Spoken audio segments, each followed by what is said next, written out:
There's that guy with his loudmouth dog. I don't know if you can hear it, but I've seen this guy down here before with his, oh, his dog is loud, and he had it up the hill back there near the condos barking. Like, I'm sure people want to hear that booming dog's voice in the morning. Before you comment and you think you know things, get out in the woods. Get out on public transit in Toronto. Go out and see what's actually happening, okay? Go into Loblaws, go into Metro and see how much a steak costs. Go into Costco's, okay?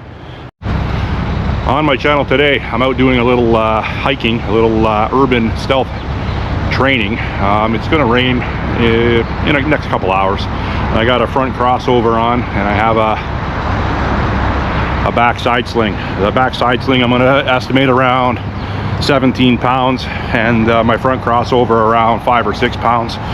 I have approximately 1,200 milliliters of fresh water on me. I have food for a night. I have shelter for indefinite period of time. I have some survival equipment on me. So yeah, and right now I'm walking through a local Toronto community housing complex near my house, just to take a shortcut through to the park that I'll be going into. But this is what, for lack of a better expression, this is what a subsidized housing looks like. I'll call it that in Toronto, one of them anyways. Morning. How are you? I'm good. Good, good. Just talking to a neighbor there. So I had, over the years, I had a couple friends living here as well, so I'm very familiar with this, but I haven't been through it in many, many years. But like I said, it's a shortcut. This runs this right off Dundas by Lambton Hockey Arena. So once I get into the trail over there, I'll resume. And it's a little after 9 a.m. Saturday morning. You can see it's just narrow enough to get one car through. Yeah, this Toronto community housing is pretty tame compared to a lot of the other ones in the city downtown. Jane and Finch, Jane Trethewey, Jane Falstaff, Jane Chalk Farm. Jane Woolner's even calmed down over the years too, but I'm familiar with all those areas. Grew up in the city my whole life, and I didn't grow up wealthy, so you can imagine I spent some time in those areas. Okay, so there's Lambton Arena. Played hockey there as a kid. It's like a little park here, off-leash dog area. And here's the wooded area. So there's a network of trails that come through here. And a lot of coyotes through here. I did an urban stealth camp here about a year and a half ago, right up here. And I was right near a coyote den. I did hear some coyote activity at night, but I didn't see any. You know, obviously, I've seen many coyotes, but when they don't want to be seen, they're pretty hard to see them. I have a full rain, wet weather suit on my side sling bag, my Maxpedition gear slinger Sitka. It's on the back. It's a little bulky, but it's you could put it on and you can get hosed down with the hose. You wouldn't get wet. It's relatively inexpensive. I can't remember what I paid for it, but whatever. I've used it and it works well. It's just a little bulky, but it rolls up into something that's manageable on the back of this side sling bag, because it has the external, for lack of a better word, webbing. The coyote den was this up here. I don't know if it's been filled in. I did the urban stealth camp, and I also, right in there, but I also have, as you can see, I have some trekking poles with me today, and the trekking poles have the tongues and tips on the end. They do come with rubber tips as well, but I got those off. I just find those better for navigating up and down hills. Here's a coyote den here, right in there. It goes in there for quite a ways. I don't know if there's a coyote in there right now, so I'm not going to poke my my trekking pole in there. I don't want to disturb them. If they are in there, they won't bother me unless they're injured or sick. And that does happen. I'll have to deal with that as I come across it. But I haven't been attacked by coyotes in my travels, so been lucky. But yeah, it's quite forested, and so I'm going to go up over here and I'll continue. So I just walked through this valley over here, And all through here, as a kid, we used to call it Honda Hills, because people used to bring their dirt bikes here, and it looked like they still do. So that's kind of good to see, actually. Probably more electric dirt bikes these days as opposed to two-stroke CR 250s, RM 125s. But yeah, it was a beehive of dirt bike activity when I was a kid, and there was hardly any of these trees here. Like the big trees, they were, but all the small trees, no. It was all just a sand pit. And these are the train tracks. And when I was a kid, they didn't even have a fence here. But this fence is very old. But when I was a kid, you could walk right up to the tracks. We used to put pennies on the tracks and watch the train squash them. There's a train coming, actually, a freight train. I think it's a CP, but I'm not sure. I hear it. I don't know if you can see it. Yeah, it sounds like it's giving. They're rolling on the coal, so it might be coming this way. I think there's another coyote den here. Yeah, it goes in there. It's another coyote den, but that one I'm pretty sure is inactive. The other one I wasn't so sure about.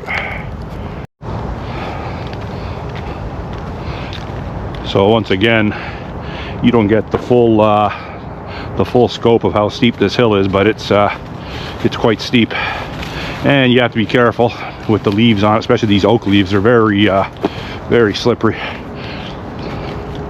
So I'm just heading down a hill east towards the Humber River, and you'll see where I end up. You'll notice it if you watch any of my videos, and people that know this area are very familiar with this, obviously. But it's definitely going to rain today at some point. Just wearing, as you can see, just a baseball cap, and it's always good to wear a hoodie of some sort. That way you have instant shelter for your head, instant head cover, and protects the back of your neck from the elements, the wind, a little layer of protection from whatever threat could be possible as well. You know, to a very minimal extent. The only thing I don't like about wearing a hoodie, it impedes your hearing, number one, and number two, it impedes your peripheral vision. So I don't like wearing it a whole lot, and I will be taking it down right now. I also have a very thin beanie skull cap in my pocket, and I have a compression full head face balaclava in my side sling. Something's been digging in there pretty good.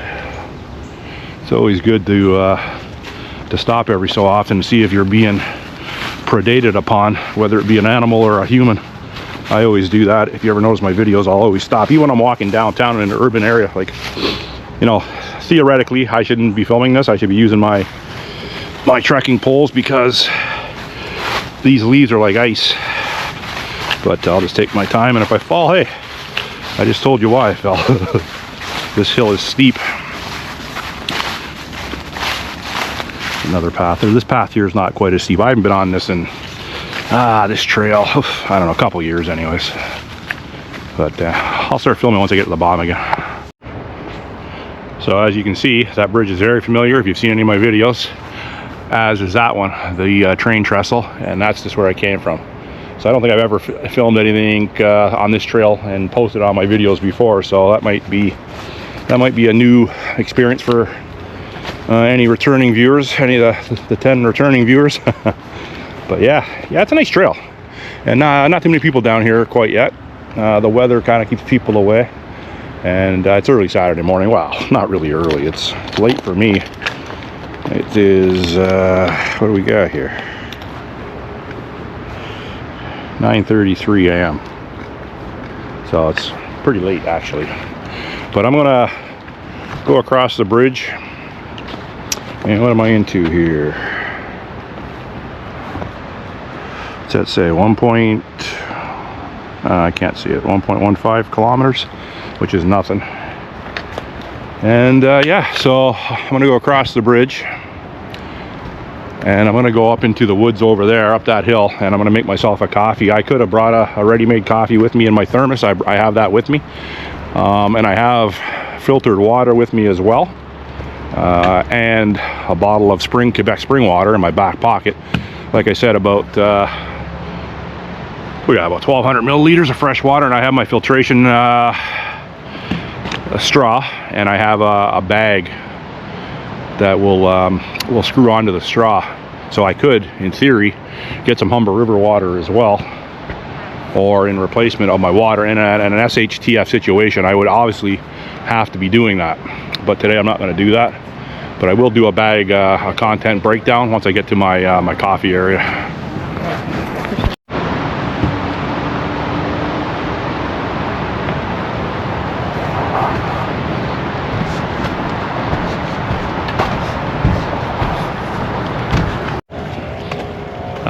When I went right past the spot where I was going to set up my coffee, there was, like I said, there are a bunch of people everywhere. It doesn't, you know, you have to get down here when it's still dark out to well, you'd still see people. You'd still see people. I literally have seen people here all, not necessarily this trail, but any trail in the city, all hours of the night, 24/7. You're not getting away from it.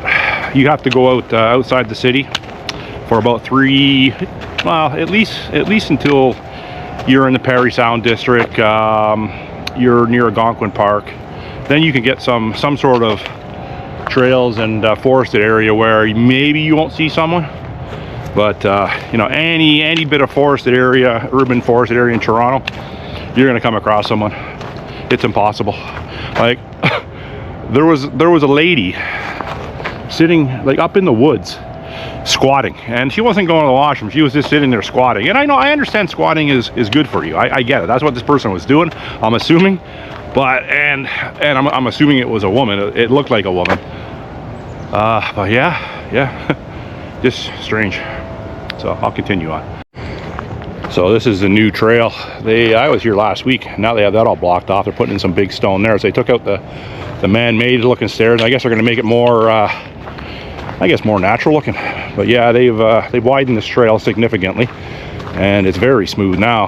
I've been through here on my e-bike a couple times, and very bumpy. Now it's like, oh, you're just inviting people to bring their bikes through here now. This is really nice, and I don't think they're finished with it yet. Yeah, well, speak of the devil.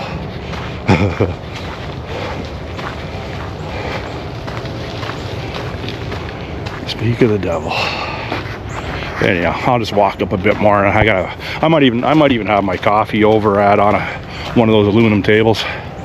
That way maybe I can get a little semblance of peace by myself, but we'll see.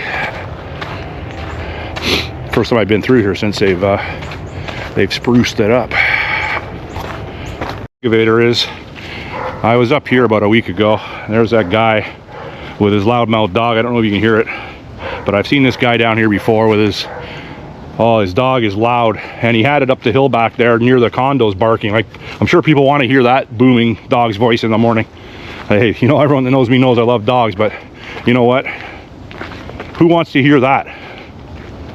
Oh, yeah, anyhow. So, walking down this trail, obviously it's a lot wider, a lot smoother. They've been using this trail for the equipment you just seen back there, and to service a bunch of different projects that are going on here. It is the Toronto Conservation Authority's project. I talked to one of the guys, it was last week, 2 weeks ago, and they are making the wetlands back there more natural and with better drainage, to bring back natural species and to try to eradicate invasive species. So they are definitely on the right track. Like, it's beautiful through here. It really is. It really is. And I will never bring my bike on here. I've had it on here twice, and I never will again. There's the idiot with his dog. What are you doing, buddy? What are you doing? Yeah, well, the further I get away from that guy, I guess he's got a lady friend with him today. I didn't think he was into chicks. Maybe that's just a friend, who knows? Oh, a coyote just walked by the path over here. A coyote just walked by. Yeah, I don't think I caught it on camera, but it went, oh, it's over there. I see it. Yeah, he's going deep. He knows that big dog is here. It's through here. It's coming over here, the coyote.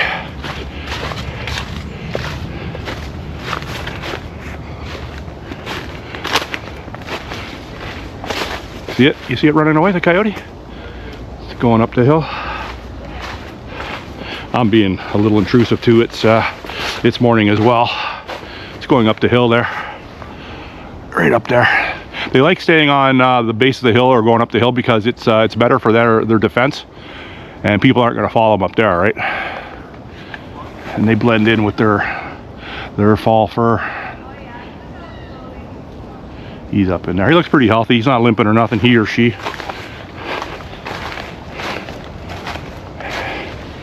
Yeah, this jag-off with his dog back here. Would have been a really good hike. It didn't have that loudmouth with his loudmouth dog behind us.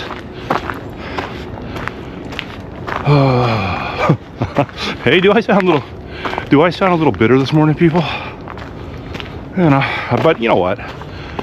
And I know better. You come out on a Saturday or Sunday, especially in this city, into an urban forested area. You know, that's what you have to expect that.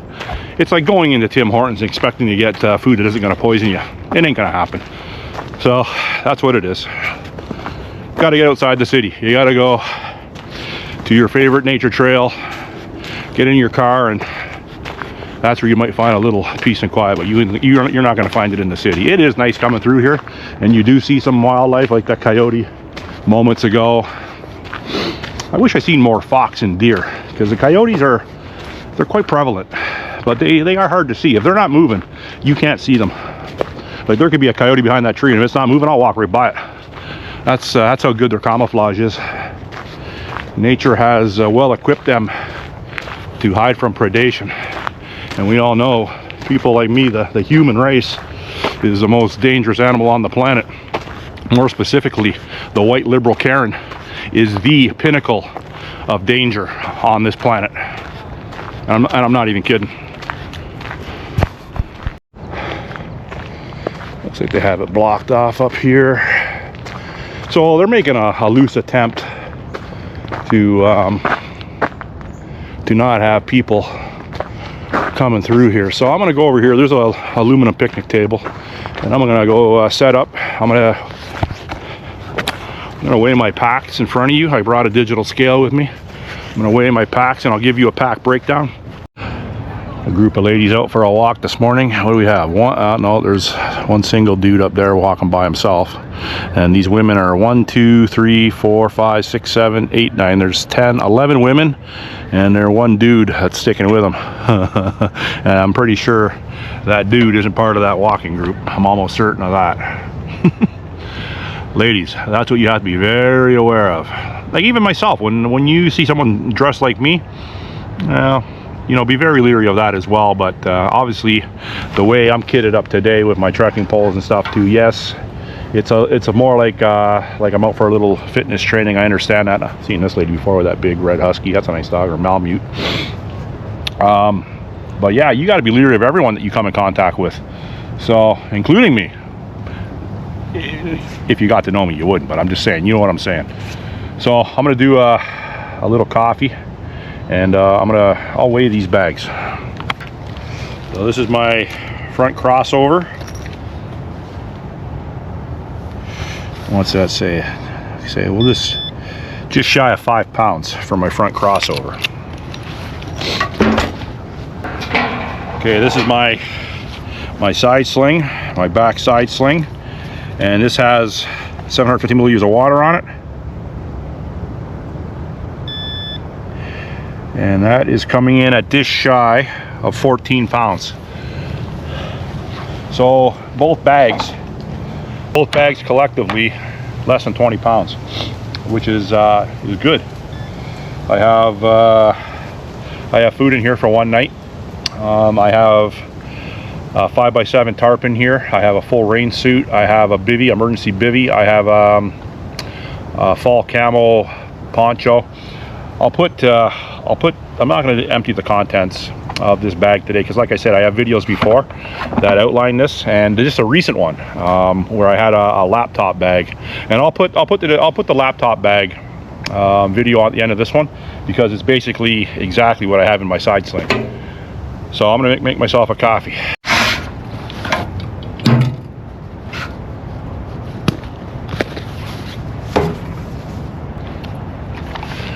I brought some cream from home. Now, in an SHTF situation, obviously you're not going to have cream. I brought some already ground up coffee, and I even brought some sugar, and I brought a pour over filter.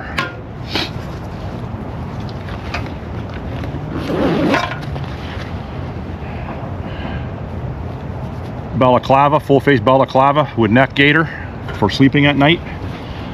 Supplemental pair of gloves. I guess I am dumping the bag to get my coffee making equipment. Supplemental camo gloves, just thin work gloves. USB-C headlamp, including red light. My fire starting kit, including ferro rod and tinder. 80-pound twine. Shouldn't have brought that today, but it's a supplemental knife. I shouldn't have brought that. That's probably illegal. 550 bank line, or paracord, I should say. Silky Outback Pocket Boy. And today I'm going to use my titanium pot and a small container of isobutane, and I have very little gas in here, so we'll see how that goes to boil my water. Emergency bivvy. Collapsible mug, which I didn't really need today because I'm going to put the pour over filter right back on my thermos. I got fresh water in there. I'm just going to empty the contacts into the pot, boil it, and then put it back in. There's my camo rain poncho that will cover my whole system once I get in the bivvy. Here's my 5x7 tarp. And a extra pair of sunglasses, extra pair of reading glasses in here. I got my first aid kit in here, and I have my food in here. I have a freeze-dried meal. There is my titanium cutlery. So yeah, I'll get this I'll get the water boiling. And I also have tea bags in here in case I wanted a blueberry tea in the event. I have 4 tea bags in the event I didn't have coffee with me today. Like, the coffee's just a luxury, right? The tea bags are more of an SHTF type setup. Just to have something that is, it's a psychological boost. Where did I put the gas? And this particular stove has a self-igniter on it, but I have various different means to start a fire on me. Ferro rod, butane torch lighter, butane lighter, fire hemp rope tinder. So I have all that. So like I said, I don't know how much gas I have in here, but we'll see. We got enough. So I just put filtered water in my thermos, obviously, and whatever I pour in here to fill this up. Okay, so that works out perfect. That works out perfect. So then I'll put the lid on and I'll boil this water up.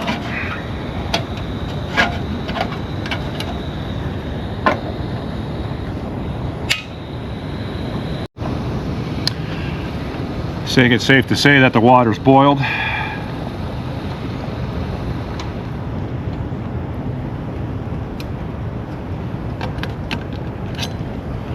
Oh yeah.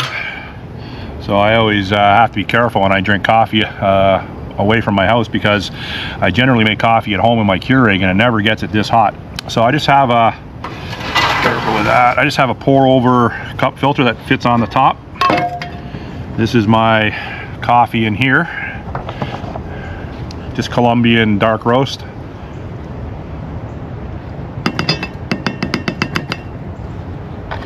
And I believe I could probably get 2 coffees out of one of these, maybe 3 if I didn't put so much in this one, but it don't matter.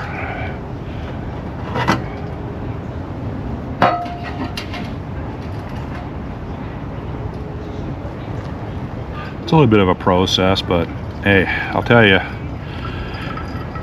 it is definitely a psychological boost if you have something like this, and you know, you're caught in the woods overnight, or you're caught in your car in a snowstorm, and you know, you can't go nowhere. If you have even what I have here, it's going to make a world of difference. Emergency bivvy you can get in. Everyone should have a car bag. Everyone should have a get home bag, a bug out bag, in the event that you need to or in the event that you find yourself in a situation where it's a little bit of an emergency situation.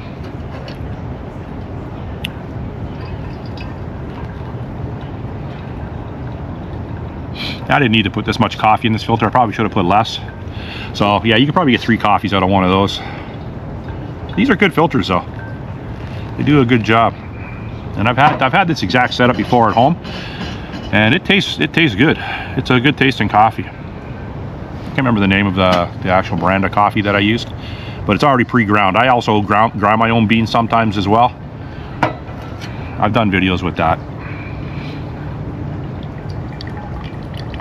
And for breakfast, I'm gonna have a crunchy peanut butter. And this has 260 calories and I believe 11 grams of protein. That'll be my breakfast. I have another one of those in my side sling bag, and I also have a Ready Wise lasagna, and I have a Lipton cup of soup, and that's it. So if this was a true SHTF and I had to spend the night in the woods, that's the food I would have. So I'd have approximately around 900 calories. I outlined it in one of my recent videos, like I said, and I'll put that at the end of this video. You can click onto the link at the end of this video.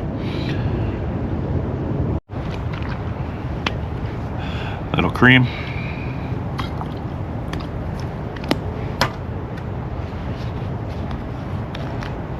Little sugar. Now you can put your sweetener of choice in there, obviously. I don't have to tell you how to make the coffee the way you like it. Here's my titanium knife, fork, and spoon. I have different variants. I have sporks, long sporks, and different variants, but give it a little mix up.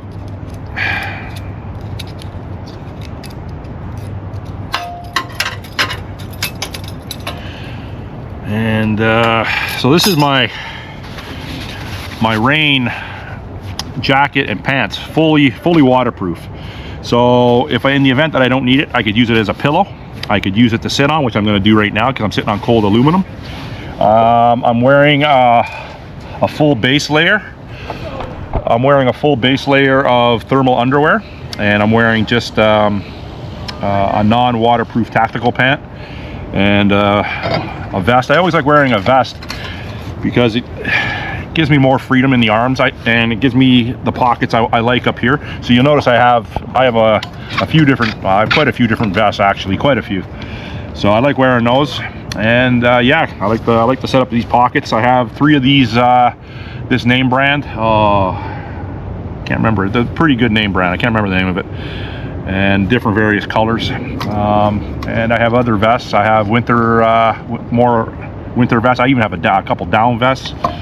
So yeah, I like the vests. And if you take them off, they fold up easy. And puffer jackets, down puffer jackets. You have to have a multitude of a selection of outerwear for sure. Today, right now, is about 3 degrees Celsius, 3 or 4 degrees. Well, that coffee's good, but like I say, I always have to get over the initial shock of how hot it is. Dude, I'm not used to having a proper coffee, heat-wise. And that Stanley Thermos, it's a French press as well. I've done a video on it. It works well. It keeps the contents hot for a very long time. Even better than my Yeti, I find. And I have many Yetis, and I find that even better than all my Yetis. That's the way it is, and it's not as expensive. Well, anyhow, it don't matter. So these Cliff Bars, you know, I'm not going to say they're the best tasting because they're not. The macadamia nut, and I think it's white chocolate, they're probably the best. No, that's not. Yeah, that is the best. This is a peanut butter one, and the chocolate fudge ones, yeah, I'd avoid those. But 260 calories to pack a punch.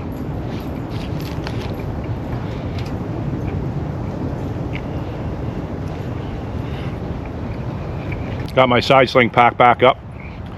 I packed away my trekking poles too, as well, because I'm not going to be hitting any further unpaved nature trails, and I'll be heading home in a roundabout way from here. So I'm 2 kilometers into my my urban hike, and I got my coffee in hand now, and I'm going to start back. So at the latter end of this video, if you want to keep watching, I will be discussing current political events and affairs in Canada. So I want to start with the 300,000. That's right, 300,000 public servants, as Mark Carney has identified them as. He wants 300,000 public servants to sign up and register for the Canadian military as a reservist, and he wants them loosely trained in, I guess, military tactics, obviously, and how to use weapons and various different other aspects of the military, because not everyone that's in the military is assigned to a combat role, as we well know. Now, there's a couple reasons why this is being, well, it's being speculated why it's being done. One is to satisfy the NATO requirements with regards to keeping up our numbers to satisfy NATO, and the other one that's being theorized is the one that I suspect. They want to get people trained in with military tactics in case there is, well, they know there is going to be civil unrest, and there's going to be you know, for lack of a better word, a civil war within Canada and more broadly North America. I totally believe that's the way this is heading. Hence, I have my gear on me today, and hence you've seen many videos like that. Not only from me, from, you know, countless other people. So I think that the Liberal government under Mark Carney and under Justin Trudeau are very evil players in the global market, and they are not doing what is right for Canada. It's not so dissimilar to what the Biden administration was trying to do, I believe, with 87,000 IRS agents and wanting to train them as armed revenue agents. So the globalist plan is to arm one aspect or one ideological demographic against the other. They're pitting us against one another because that's what they want. They want the people like myself and like you to fight against each other, because that way, when we're doing that, they can go about their business of robbing and pillaging the country that they're respectively the head of. Now it's about 10 a.m. in Toronto, Saturday, and yeah, the park's getting quite busy. If you got a dog like that, there's a good chance you're liberal and you don't want to hear what I got to say. And I do my very best to mind my own business, and it's safer for me and for all parties involved, trust me. So I don't want to be confronted for doing videos, because I'm not that guy. Trust me. So yeah, so they are, in my estimation and a lot of other people's estimations, they are doing this in the event that they need more foot soldiers than they've imported. And what I mean by imported, I mean by opening the floodgates with regards to unsustainable immigration. They've done it for a multitude of reasons. One of them is to ensure multi-generational voting for the Liberal government. Two is to eradicate traditional Western ideologies, i.e. the traditional Christian family nucleus. They want to they're wiping that out with culture that comes from all over the world, and they have large families. They procreate at a much higher rate. Well, I shouldn't say procreate, but they have babies at a much higher rate than a traditional Western household will. So this all ties into the Century Initiative, whereas Carney is instrumental in that cause, and he that destructive cause, and he envisions 100 million people in Canada by the year 2100, and that is documented. I believe it's documented in his book too. Oh, what's that shithole book called? I got it at home. Values. Yeah. Should be called Lack of. Morning. So that is that's one aspect I wanted to touch on, was the 300,000 armed liberals that he's going to pit against people like me, and I'm not mistaken for one second that isn't going to happen. So bring it.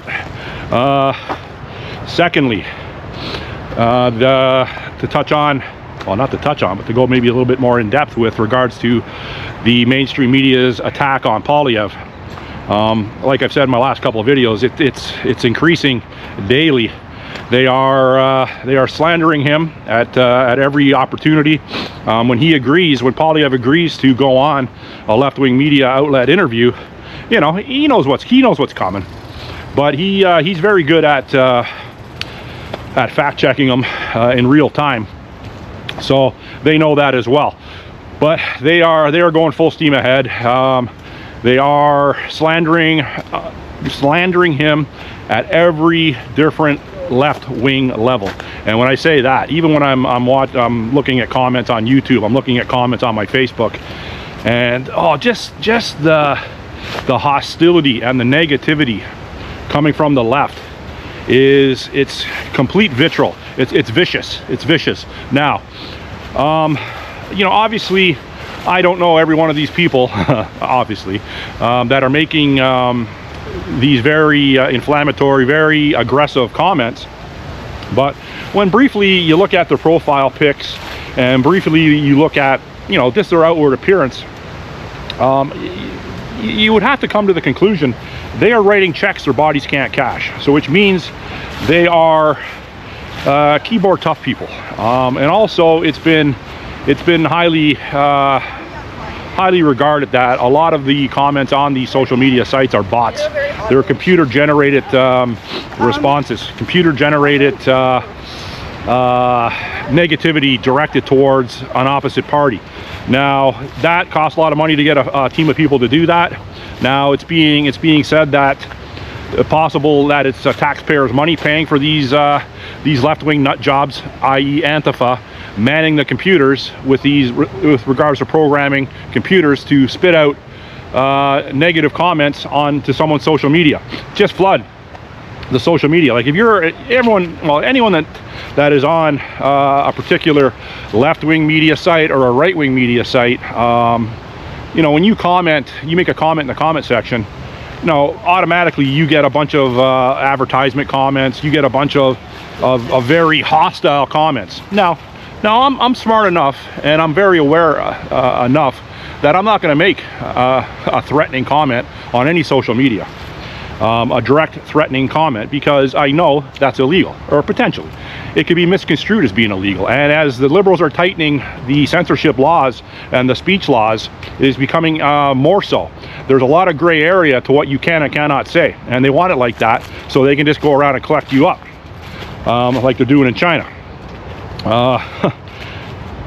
The cabinet ministers within Carney's caucus, they are at every opportunity, every press conference, they are getting asked tougher and tougher questions, even by mainstream media, because they can't hide it any longer. And you know, it's a usual word salad. It's a usual they don't give the correct answer, but they are so indoctrinated and entrenched with their forward movement that they are literally saying they're still sending millions and millions of dollars offshore to the Ukraine, to Haiti, to all over the world, and they don't have anything with regards to how they're going to fix the current situation in Canada. How are they going to fix the cost of inflation? How are they going to fix the cost of groceries, the cost of housing?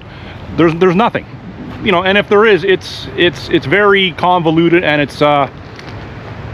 it's very misleading, and it's and a lot of times it's just not true.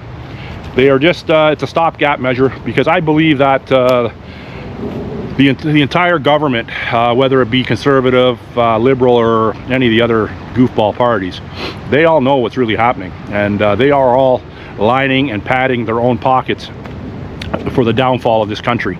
That's what I truly believe. If we, the people, like myself and like you, if we truly knew what was you know, coming down on us, down the pike, there would be mass chaos in the streets already. And listen, and obviously, you know, or maybe not obviously, but I already know this, and it's convincing other people of the fact of that fact. But that isn't. I'm not even trying to do that. If you're not convinced at this point that the Liberal government is here to collapse this country, well, there's no convincing you. You're doubling down on your lunacy. That's all that is. And getting back to you know, the violent left, ramping up their violent rhetoric, their large gatherings. How you doing, sir?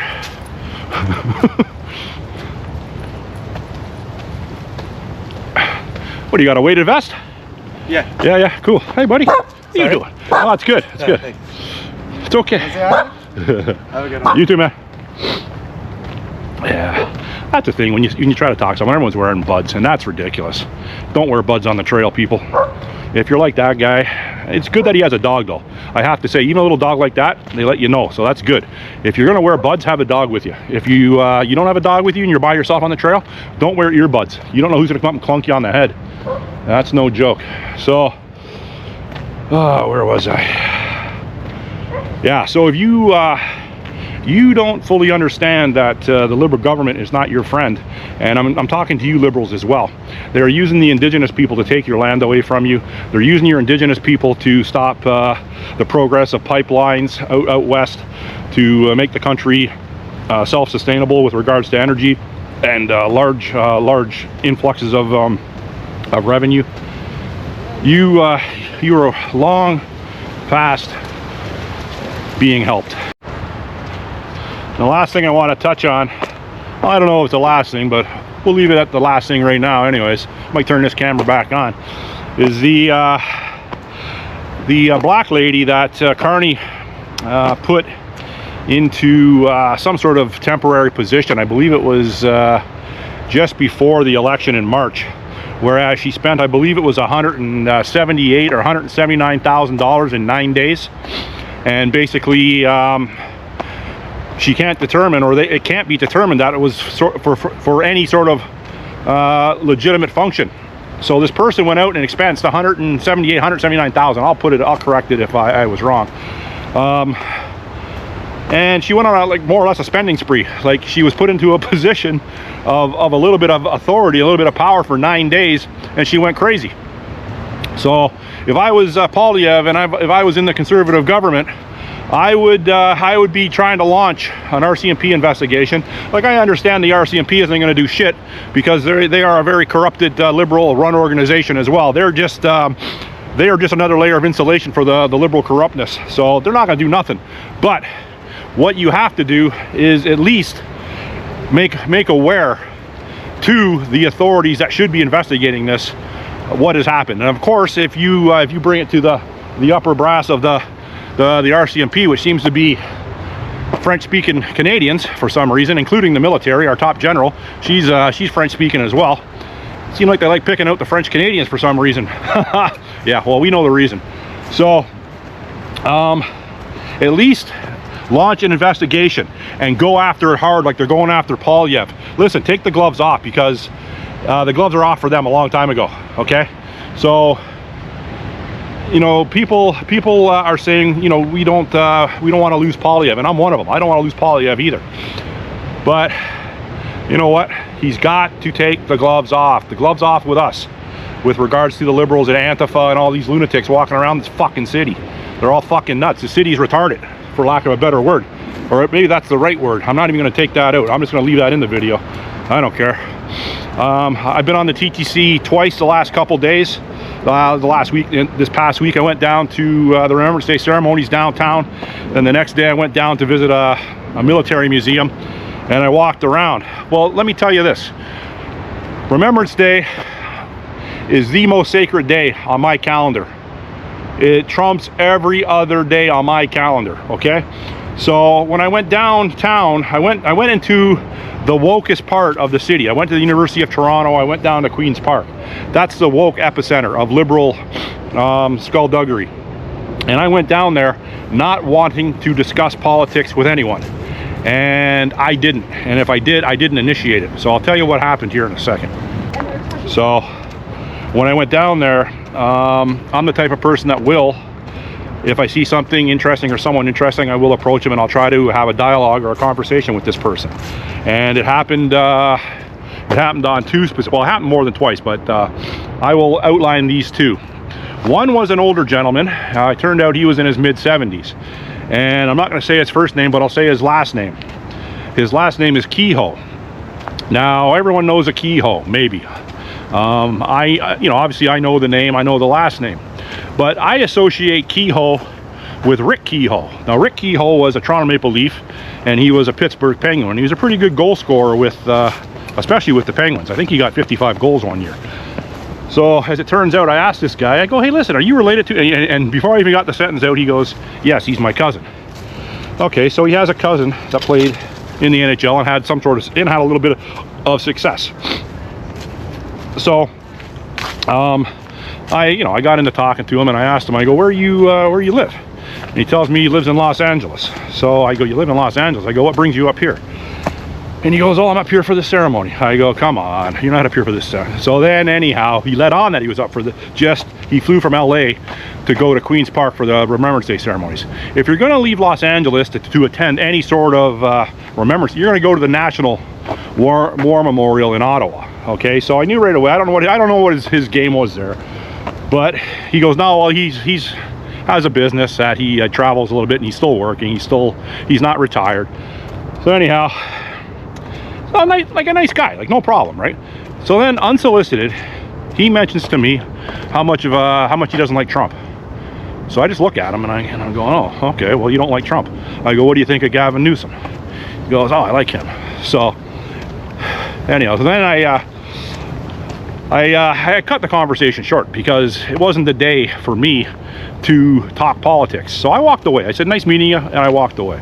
So about two and a half minutes later, I see a woman there, and I automatically identify she has the Order of Canada medal on her chest. She has a rack of medals. She has 2 or 3 other medals, military style medals, and she has the Order of Canada. The other 2 medals, I couldn't tell you what they were, but I immediately recognized the Order of Canada medal. So I go up to her and I talk to her and I say, oh, I introduce myself, and I say, no, that's the Order of Canada medal. I go, how would you go about getting that medal? And so she was kind of vague. She introduced her name. I'm not going to say her name, but she was kind of vague in how she got it. But very nice lady. I didn't know how old she was at the time. I've since researched her. She is 75 years old. Good shape for 75, I'll give her that. And like I said, a very nice lady. So we had when she said her name, I recognized her name. So I wasn't completely alien to her. So I knew kind of who she was. So she gives me her card. It's a nice card. I can't see it properly because I'm not wearing my glasses. So I just put it in my pocket. And then politics come up again, and it wasn't me that solicited it. It was her. And she says that the same thing. She doesn't like Trump. And I'm like, holy freak. So I guess I exude that I am a conservative. So I guess that's what that is. So that's the only thing I can, and it happens to me quite regularly. The only thing I can attribute it to is they pick up on that I'm not a beta cuck liberal, and they more or less want to cut the conversation short. So they have to bring in politics, but they shouldn't have brought it in on a Remembrance Day. That's my beef. Any other day, I get it. I understand that. And any other day, I would give my opinion on their opinion, but not on Remembrance Day. So we cut that conversation short. Then I went up and I seen Dougie Ford coming in with his entourage, and I said, hey Dougie, I go, what's up buddy? And he looked over at me and he acknowledged me.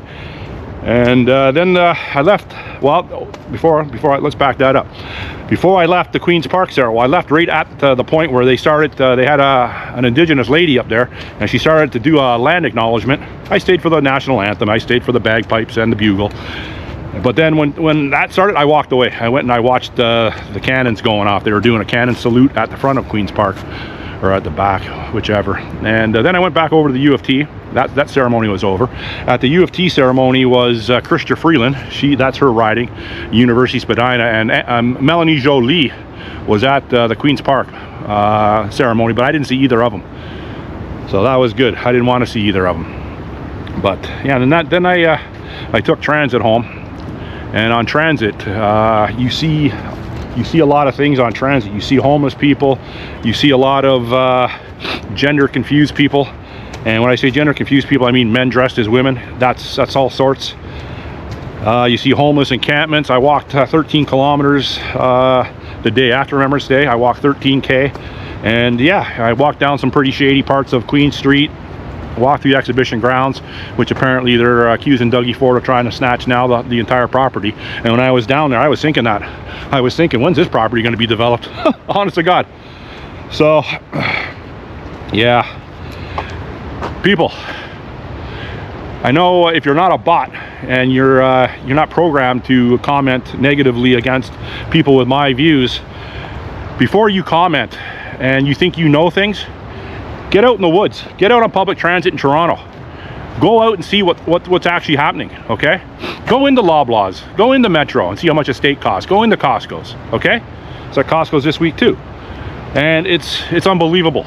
It's unbelievable. There's lots of videos on there, people going into grocery stores, you know, outlining the cost of meat. Now we're having clone meat come in as well, and we're not going to be made aware of that.